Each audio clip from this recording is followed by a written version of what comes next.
Let's face it, just about everyone seems to love waterfalls. I'm not sure what it is about watching H2O tumble over rocks, and although it's sometimes like sticking a sleeping person's hand in warm water, it's a force of nature that's often grand and always mesmerizing. In this video, I'm going to share with you my 3 favorite waterfalls along the southwestern part of Lake Superior's shoreline, encompassing the western part of Michigan's Upper Peninsula, northern Wisconsin, and eastern Minnesota. And before I give you my top 3, here are a few honorable mentions. All, of course, are worth seeing. First up is Agate Falls, near the small town of Trout Creek, Michigan. The falls are right off State Route 28.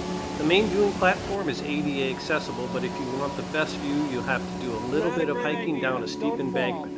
But the climb down and up is worth it. While not making my top 3 favorite waterfalls, the Presque River Trail in Michigan's Porcupine Mountain Wilderness area is one of my favorite hikes. This portion of the river has multiple waterfalls, including Manitou and the Waterfalls, and depending upon the time of year, you can get up front and personal with them. The rock formations are amazing, and you can hike right down to where the river empties into Lake Superior. One of the coolest state parks in northern Wisconsin is Copper Falls State Park. The Bad River Gorge flows through the park, creating a number of beautiful waterfalls, and the Civilian Conservation Corps did a marvelous job back in the 1930s cutting trails and making boardwalks, enabling visitors to get great views of the falls below. One thing to be aware of, if you're doing the full circle loop, there are a lot of stairs, but hey, without elevation changes, there wouldn't be any falls to see. Now let's get to my top 3 waterfalls along the southwestern portion of Lake Superior's coastline. Number 3 on my list is Manitou Falls in northwestern Wisconsin. Located about 15 miles due south of Superior, Wisconsin in Pattison State Park along the Black River, the park actually contains 2 falls, Big and Little Manitou Falls.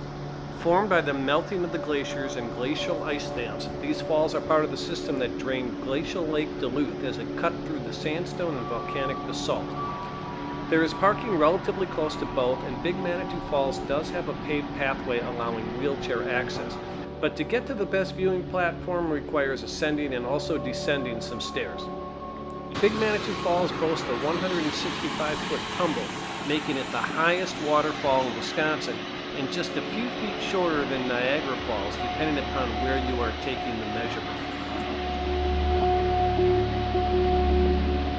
Not far from Big Manitou Falls is Little Manitou Falls.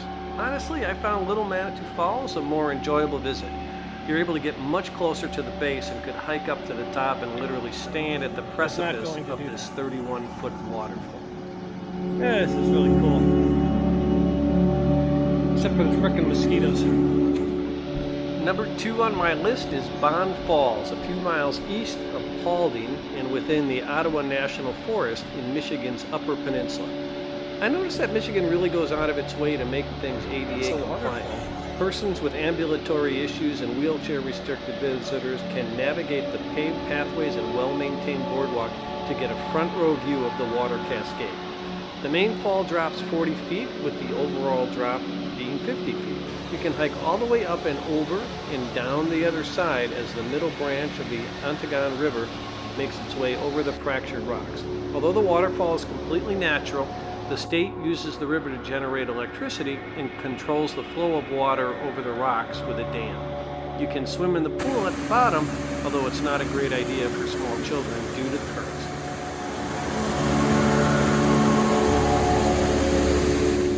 Easily number 1 on my list of waterfalls to see in this area is Goosberry Falls near Two Harbors, Minnesota.